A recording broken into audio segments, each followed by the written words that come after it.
서기 413년 유라시아 동쪽을 호령하던 거대한 제국 고구려의 한 시대가 저물고 있었습니다. 북으로 숙신과 동부여를 정벌하고 서로는 거란을 복속시키며 남으로는 한강 유역까지 거침없이 영토를 확장했던 정복군주 광개토대왕.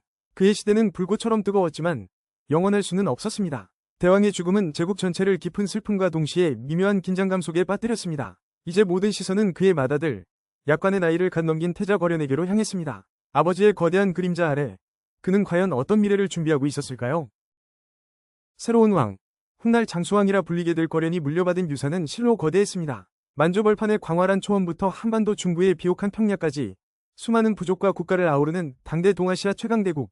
하지만 이 눈부신 영광은 동시에 엄청난 무게의 짐이었습니다. 정복으로 급격히 팽창한 영토는 아직 완전히 융화되지 못했고 복속된 이민족들은 언제든 반기를 들 수 있었습니다. 아버지가 남긴 이 거대한 제국을 안정시키고 더 나아가 발전시켜야 하는 과제가 젊은 왕의 어깨를 무겁게 짓눌렀습니다.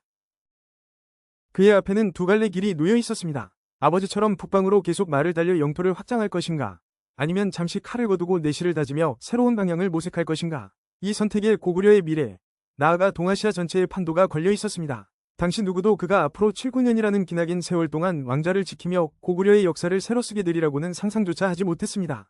그의 첫 번째 결단은 제국의 운명을 결정지을 중요한 분기점이었습니다. 그의 이름은 장수왕. 역사는 그의 이름처럼 긴 생애와 통치 기간을 기억합니다. 하지만 그의 치세는 아버지의 시대와는 전혀 다른 방식으로 전개되었습니다. 광개토대왕이 불타는 전차처럼 북방을 휩쓴 정복자였다면 장수왕은 차가운 얼음처럼 냉철한 전략가였습니다. 그는 제국의 새로운 시대를 칼이 아닌 외교로, 함성이 아닌 치밀한 계산으로 열어젖혔습니다. 요동치는 국제 정세 속에서 고구려의 생존과 번영을 위한 그의 거대한 포석이 조용히 시작되고 있었습니다. 당시 중국 대륙은 여러 국가가 난립하던 남북조 시대로 북쪽에서는 선비족이 세운 북이가 화북을 통일하며 강자로 떠올랐고 남쪽에서는 한족 왕조인 송나라가 강남 지역을 차지하고 있었습니다. 이 두 세력은 서로를 견제하며 팽팽한 대립각을 세우고 있었죠. 장수왕은 이 절묘한 힘의 균형을 놓치지 않았습니다. 그는 북이와 송나라 양쪽에 모두 사신을 보내고 조공을 바치며 동시에 두 나라로부터 고구려왕이라는 책봉을 받아내는 실리 외교를 펼쳤습니다. 이는 마치 팽팽한 외줄리를 걷는 것과 같은 고도의 외교술이었습니다. 한쪽에 치우치는 순간 다른 한쪽의 적이 될 수 있는 위험한 상황이었지만 장수왕은 능숙하게 양다리 외교를 구사했습니다. 북이에게는 남조 송나라를 견제할 동맹이 될 수 있음을, 송나라에게는 북이를 압박할 카드가 될 수 있음을 암시하며 고구려의 전략적 가치를 극대화했습니다. 이 절묘한 등거리 외교 덕분에 고구려는 북방 국경을 안정시키고 모든 국력을 다른 곳에 집중할 수 있는 귀중한 시간을 벌게 됩니다. 북쪽의 위협이 사라지자 장수왕의 시선은 마침내 한반도 남쪽으로 향했습니다. 그의 궁극적인 목표는 한반도 전체를 아우르는 패권의 완성이었습니다. 하지만 현재의 수도인 국내성은 압록강 중류의 험준한 산악지대에 위치해 있어 방어에는 유리했지만 남쪽으로 대규모 군대를 보내기에는 너무 북쪽에 치우쳐 있었습니다. 또한 산으로 둘러싸인 좁은 분지는 제국의 커진 덩치를 감당하기에는 역부족이었습니다. 새로운 시대를 열기 위해서는 새로운 심장이 필요했습니다. 남방 경영을 위한 전진기지이자 늘어난 인구와 경제력을 뒷받침할 수 있는 넓은 평야를 가진 곳. 장수왕은 수년간의 고심 끝에 마침내 역사적인 결단을 내립니다. 수도를 옮기자, 국가의 중심을 남쪽으로 이동시켜 새로운 시대를 열자. 그의 손가락이 가리킨 곳은 바로 대동강 유역의 넓은 평양이었습니다. 서기 427년, 마침내 고구려의 대규모 천도가 시작되었습니다. 왕실과 중앙관청, 수많은 귀족과 백성, 그리고 군대가 국내성을 떠나 평양으로 향하는 거대한 행렬은 몇 달간이나 이어졌습니다. 이것은 단순한 수도 이전이 아니었습니다. 고구려가 이제 북방의 수호자를 넘어 한반도의 유일한 지배자가 되겠다는 야심을 만천하에 드러낸 명백한 선전포고였습니다. 남쪽의 백제와 신라는 이 소식을 전해 듣고 엄청난 충격과 공포에 휩싸였습니다. 새로운 수도 평양은 고구려에게 최적의 장소였습니다. 넓고 비옥한 평야는 막대한 농업 생산력을 보장하여 제국의 경제적 기반을 튼튼히 해주었고 대동강을 통해 서해로 직접 나아갈 수 있어 중국과의 교역 및 해상 활동에도 매우 유리했습니다. 군사적으로는 남쪽의 백제와 신라를 압박하는 강력한 전진기지 역할을 수행할 수 있었습니다. 장수왕은 평양 천도를 통해 정치, 경제, 군사적 이점을 모두 손에 쥔 것입니다. 하지만 이 혁명적인 결정에 모두가 찬성한 것은 아니었습니다. 수백 년간 수도였던 국내성과 그 일대에 막강한 기반을 두고 있던 전통적인 귀족 세력들은 거세게 반발했습니다. 그들에게 천도는 자신들의 정치적, 경제적 기득권을 송두리째 빼앗길 수 있는 중대한 위협이었습니다. 이들은 자신들의 영향력이 약화될 것을 두려워하며 장수왕의 계획에 사사건건 제동을 걸려 했습니다. 젊은 왕은 흔들리지 않았습니다. 장수왕은 이들의 반대를 강력한 왕권으로 억누르고 천도를 강행했습니다. 반대파 귀족들을 숙청하거나 회유하며 자신의 의지를 관철시켰죠. 이는 단순히 수도를 옮기는 것을 넘어 국내성에 기반을 둔 구세력을 약화시키고 평양의 신진 세력을 등용하여 왕권을 강화하려는 치밀한 정치적 계산이었습니다. 평양천도는 고구려 내부의 권력 지형을 완전히 재편하는 계기가 되었습니다. 고구려의 이런 급진적인 움직임에 가장 직접적인 위협을 느낀 나라는 바로 한강유역을 차지하고 있던 백제였습니다. 백제의 수도 한성은 평양에서 불과 150km 남짓 떨어진 곳이었습니다. 고구려의 수도 이전은 백제의 심장인 한성에 날카로운 비수를 겨눈 것과 같았습니다.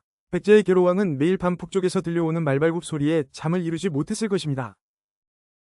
생존의 위협을 느낀 백제의 계로왕은 오랜 숙적이자 경쟁 상대였던 신라에 다급히 사신을 보냅니다. 그는 신라의 눌집 아립간에게 고구려라는 공동의 적에 맞서 함께 싸우자고 제안했습니다. 433년 마침내 두 나라는 과거의 원한을 잠시 접어두고 군사동맹을 체결합니다. 고구려의 남하라는 거대한 파도 앞에 한반도 남쪽의 두 나라가 생존을 위해 손을 잡은 것, 이것이 바로 120년간 이어질 나제동맹의 시작이었습니다. 장수왕은 나제동맹이라는 남쪽의 반격 카드를 예의주시하고 있었습니다. 하지만 그는 서두르지 않았습니다. 이미 동맹이 맺어진 두 나라를 상대로 섣불리 전쟁을 일으키는 것은 큰 피해를 감수해야 하는 어리석은 일이었습니다. 전쟁은 언제나 최후의 수단일 뿐, 그는 먼저 적의 동맹을 와해시키고 내부를 무너뜨릴 다른 방법을 찾고 있었습니다. 그의 머릿속에서는 이미 새로운 계책이 구상되고 있었습니다. 이때 장수왕의 눈에 들어온 인물이 있었습니다. 바로 승려 노림. 그는 불법을 닦는 평범한 승려가 아니었습니다. 그는 뛰어난 지략과 언변, 그리고 무엇보다 왕에 대한 절대적인 충성심을 가진 인물이었습니다. 장수왕은 도림을 은밀히 불러들여 누구도 상상하지 못할 비밀스러운 임무를 내립니다. 그의 임무는 백제의 심장부로 들어가 적의 왕을 무너뜨리는 것이었습니다. 왕의 밀명을 받은 도림은 백제로 향했습니다. 그의 임무는 단 하나, 어떤 수단을 써서라도 백제 계로왕에게 접근해 절대적인 신임을 얻고 백제의 국력을 안에서부터 좀먹게 만드는 것이었습니다. 그는 사전에 계로왕이 바둑을 광적으로 좋아한다는 첩보를 입수했습니다. 도림에게 바둑은 단순한 오락이 아니라 왕의 마음을 사로잡을 최고의 무기였습니다. 도림은 고구려에서 큰 죄를 짓고 도망쳐온 승려 행세를 하며 자연스럽게 백제 조정에 자신의 존재를 알렸습니다. 그리고 소문난 바둑 애호가인 계로왕의 귀에 자신의 뛰어난 바둑 실력이 들어가도록 손을 썼습니다. 마침내 왕 앞에 불려간 도림은 자신의 비범한 기량을 유감없이 발휘했고 그의 신묘한 수에 계로왕은 단번에 매료되고 말았습니다. 당대 최고의 실력을 가진 도림에게 연전연패하면서도 계로왕은 오히려 크게 기뻐하며 그를 국빈으로 대우했습니다. 왕은 도림을 스승처럼 여기며 항상 곁에 두고 바둑을 두었고 점차 바둑판 위에서의 대화는 국정 논의로까지 이어졌습니다. 도림은 계로왕의 가장 가까운 친구이자 가장 신뢰받는 조언자가 되어 서서히 왕의 마음을 조종하기 시작했습니다. 완벽한 신임을 얻은 도림은 마침내 본색을 드러냈습니다. 그는 계로왕의 허영심과 자존심을 교묘하게 부추기기 시작했습니다. 고구려와 신라가 감히 백제를 얕보는 것은 수도의 모습이 초라하기 때문입니다. 대왕의 위엄을 널리 알리려면 하늘을 찌를 듯한 궁궐과 철옹성 같은 성곽이 필요합니다. 또한 선왕의 무덤을 화려하게 꾸며 왕실의 권위를 보여줘야 합니다. 계로왕은 도림의 달콤한 말에 완전히 넘어갔습니다. 그는 곧바로 엄청난 규모의 대규모 토목공사를 지시했습니다. 기존의 궁궐을 더욱 화려하게 증축하고 수도 한성을 방어하기 위한 거대한 성곽을 쌓았으며 선왕들의 무덤을 거대하게 만드는데 국고를 아낌없이 쏟아부었습니다. 백성의 고혈을 짜낸 금과 은이 차가운 돌과 나무를 치장하는데 탕진되기 시작했습니다. 끝없는 공사로 인해 백성들의 삶은 극도로 피폐해졌고 창고에 쌓여있던 곡식과 재물은 바닥을 드러냈습니다. 나라의 근간이 흔들리는 것을 우려한 충신들이 눈물로 공사를 멈춰야 한다고 간언했지만 도림의 말에 중독된 계로왕의 귀에는 아무것도 들리지 않았습니다. 오히려 그는 충언을 하는 신하들을 멀리하고 처벌하며 스스로 고립의 길을 걸었습니다. 마침내 백제의 국력이 쇠진하고 민심이 완전히 떠나갔음을 확인한 도림. 그는 자신의 임무가 완수되었음을 직감했습니다. 어느 날 밤, 그는 흔적도 없이 백제를 탈출하여 고구려로 돌아왔습니다. 장수왕 앞에 엎드린 그는 지난 몇 년간의 상황을 상세히 보고했습니다. 백제의 창고는 비었고 백성은 왕을 원망하니 지금이 바로 하늘이 주신 기회입니다. 도림이 사라지고 나서야 모든 것이 고구려의 치밀한 계략이었음을 깨달은 계로왕. 그는 믿었던 친구에게 배신당했다는 사실에 치를 떨며 분노했지만 이미 엎질러진 물이었습니다. 그는 마지막 희망을 걸고 부기의 사신을 보내 구원병을 요청하는 국서를 보냅니다. 국서에는 그의 절박함과 굴욕감이 고스란히 담겨 있었습니다. 삼국사기 계로왕 분기에는 당시 그가 보낸 국서의 내용이 생생하게 기록되어 있습니다. 신이 나라는 고구려와 대대로 원한이 쌓였습니다. 고구려의 죄악이 넘쳐흐르니 폐하의 위엄과 신령함으로 저들을 멸망시켜 주소서. 저희가 나라의 모든 군사를 동원하여 폐하의 군대를 돕겠습니다. 왕의 자존심을 모두 버린 처절한 애원이었습니다. 하지만 부기의 반응은 냉담했습니다. 장수왕의 등거리 외교는 이미 수십 년간 부기와의 관계를 돈독히 만들어 놓았습니다. 부기는 고구려라는 강력한 동맹을 잃고 백제를 구원할 이유가 없었습니다. 결국 부기는 계로왕의 요청을 단호히 거절합니다. 이로써 백제는 국제적으로 완전히 고립되고 말았죠. 이제 계로왕에게 남은 희망은 어디에도 없었습니다. 마침내 475년 9월 모든 준비를 마친 장수왕은 칼을 뽑아들었습니다. 82세의 노부에도 불구하고 직접 갑옷을 입고 3만의 정예병을 이끌어 백제를 향한 총공격을 개시합니다. 수십 년간의 외교와 첩보전이라는 긴 서막이 끝나고 마침내 고구려의 남진 정책이 그 무서운 본 모습을 드러내는 순간이었습니다. 고구려군은 그야말로 파죽지세로 남아있습니다. 오랜 평화에 안주하고 무리한 토목공사로 국력이 쇠약해진 백제군은 제대로 된 저항조차 하지 못하고 곳곳에서 무너져 내렸습니다. 길고 긴 평화와 외교전 뒤에 찾아온 실제 전쟁의 참혹함은 백제인들에게 공포 그 자체였습니다. 고구려의 철갑기병이 질주하는 길 위에는 오직 죽음과 파괴만이 남았습니다. 불과 며칠 만에 고구려군은 백제의 수도 한성에 도달했습니다. 도림의 계략으로 웅장하게 지어졌던 성벽은 이제 백제인들을 가두는 감옥이 되었습니다. 풍요롭던 도시는 순식간에 공포와 혼란에 휩싸였고 계로왕은 성문을 굳게 닫고 필사적인 저항을 시작했습니다. 그러나 이미 기울어진 전세를 되돌리기에는 역부족이었습니다.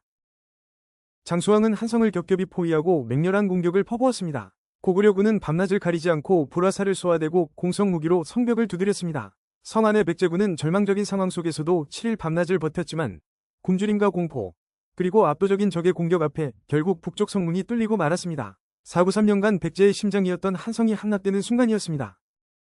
성이 함락되자 계로왕은 마지막 선택을 합니다. 그는 아들 문주에게 나라를 재건하라는 유언을 남기고 남쪽으로 피신시킵니다. 그리고 자신은 몇몇 기병과 함께 필사적으로 서쪽으로 탈출을 시도합니다. 한때는 위풍당당했던 백제의 왕이 이제는 목숨을 부지하기 위해 도망치는 신세가 된 것입니다. 왕의 마지막 도주였습니다. 하지만 그의 도주로는 이미 고구려군에게 차단되어 있었습니다. 계로왕은 현재 서울의 아차산성 근처에서 고구려 장수 걸로와 만년 등이 이끄는 군대에게 사로잡히고 맙니다. 한나라의 왕이 적군에게 포로로 잡히는 역사상 유례를 찾기 힘든 치욕적인 순간이었습니다. 그의 모든 오만과 실책이 빚어낸 비극적인 결과였습니다. 고구려 장수들은 포박된 계로왕을 장수왕 앞으로 끌고 갔습니다. 기록에 따르면 백제 출신으로 고구려에 투항했던 장수들이 왕의 얼굴에 3번 침을 뱉고 그의 죄를 꾸짖는 뒤 아차산성 아래로 끌고 가 처형했다고 전해집니다. 한때는 고구려와 어깨를 나란히 했던 백제왕의 너무나도 비참한 최후였습니다. 한나라의 수도가 함락되고 왕이 적의 손에 죽임을 당한 충격적인 사건. 이로써 백제는 기원전 18년 건국 이래 거의 500년 가까이 지켜온 한강 유역을 고구려에게 모두 빼앗기고 맙니다. 백제의 첫 번째 수도였던 한성시대는 이렇게 막을 내리고 백제 역사상 가장 큰 시련의 시대가 시작되었습니다.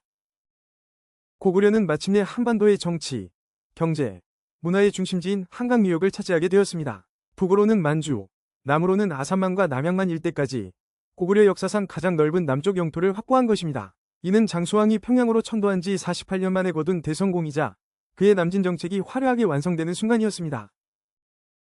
살아남은 백제인들은 정든 고향을 등지고 남쪽으로 쫓겨 내려가야 했습니다. 계로왕의 아들 문주왕은 가까스로 신라의 고원병과 합류하여 지금의 공주인 웅진의 새로운 도읍을 정했습니다. 사방이 산으로 둘러싸인 좁은 분지에 자리 잡은 웅진은 방어에는 유리했지만 왕국의 수도라기에는 너무나 초라했습니다. 백제는 생존을 위해 모든 것을 처음부터 다시 시작해야만 했습니다.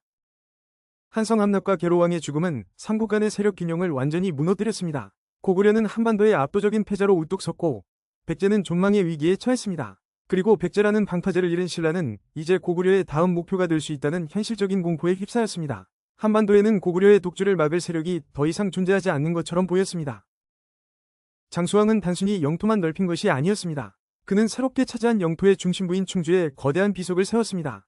바로 국보 제205호 충주 고구려비입니다. 이 비석에는 신라를 동일하칭하며 고구려의 제후국처럼 다루는 내용이 새겨져 있습니다. 이는 한강 유역이 명백한 고구려의 영토임을 천하에 공표하는 승리의 선언문이자 새로운 국제 질서를 선포하는 상징물이었습니다.